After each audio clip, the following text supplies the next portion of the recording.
Prabhupada, who's Krishna? Krishna is a historical personality, but he is the supreme personality of God. According to Vedic literature, we get information that God comes within all kinds of societies, not only human society, but in animal society also. And why does he come?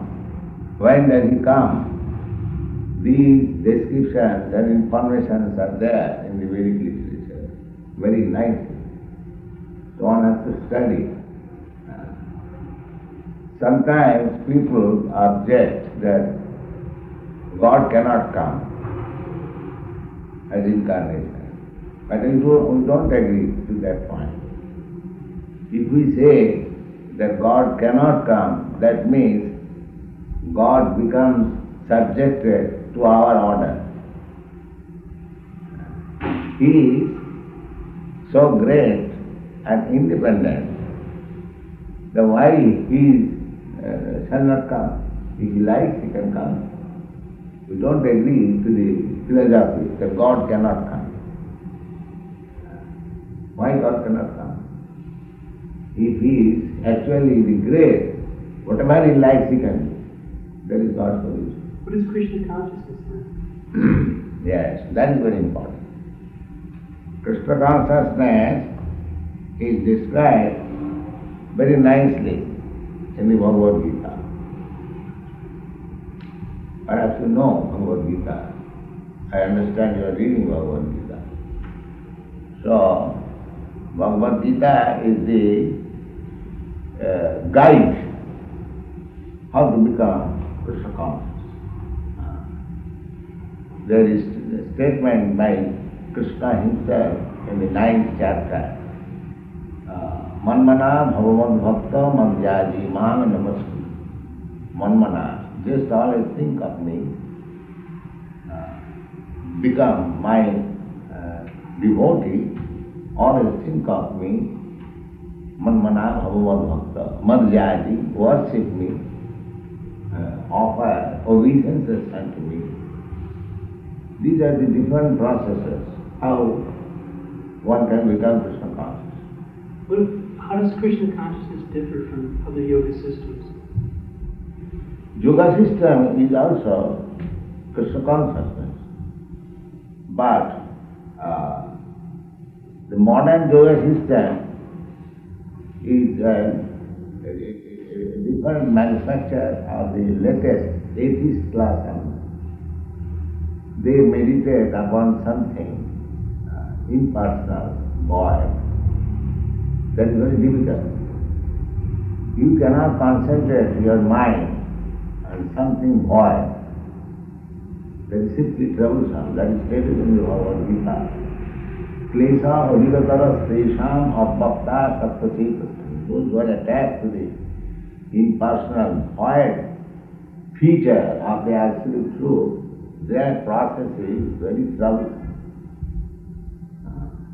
So, Krishna has got different features of his manifestation. The first feature is impersonal. The second feature is localized. And the third feature is localized by the Supreme. So,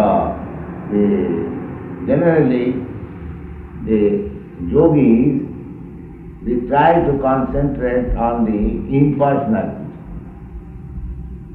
Actually, they should have concentrated on the localized feature.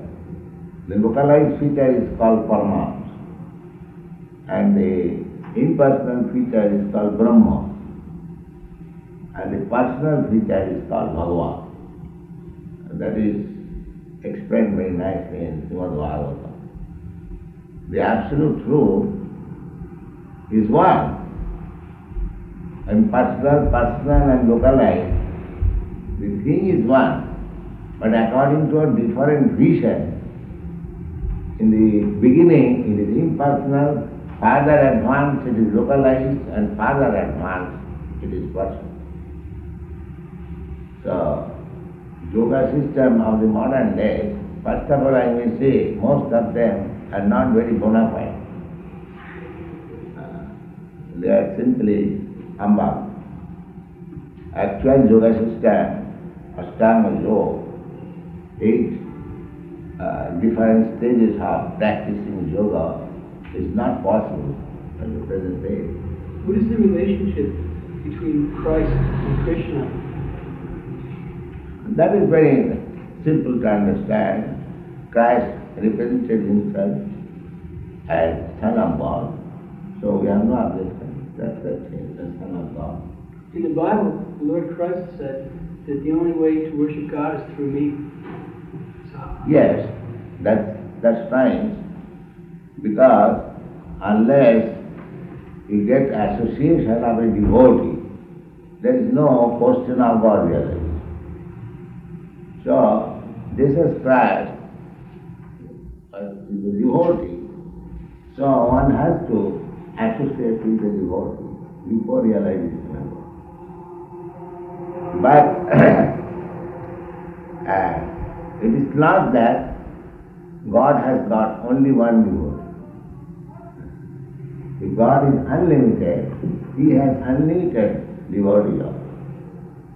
That is real philosophy. But the philosophy which was spoken by Lord Jesus Christ, that society was different from the society where Krishna appeared, or Krishna spoke, just like Krishna spoke to Arjuna, and Jesus Christ spoke to some Israel,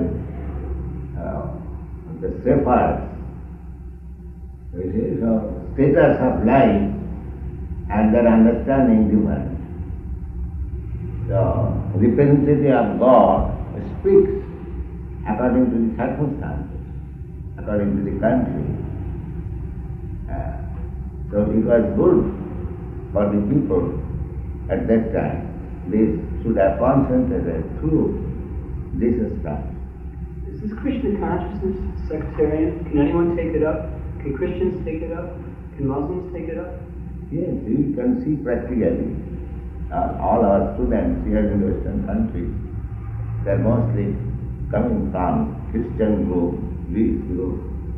And there are many Mohammedans also, and this Negro, all kinds of, everyone is welcome. That is stated in the Bhagavad Gita. Although materially there is gradation of first class, second class, third class, human society. But Krishna is saying that anyone, man he path of the path, anyone who takes proper shelter of me. This is very important thing. Proper shelter means to take shelter of Krishna. But in the physically absence of Krishna, one has to take shelter of Krishna's real representative.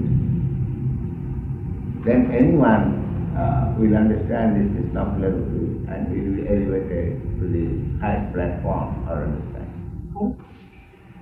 Rolling. With what authority do you teach this Krishna consciousness? I told you, Bhagavad Gita is authority. Just like when you go to the law court, you speak on the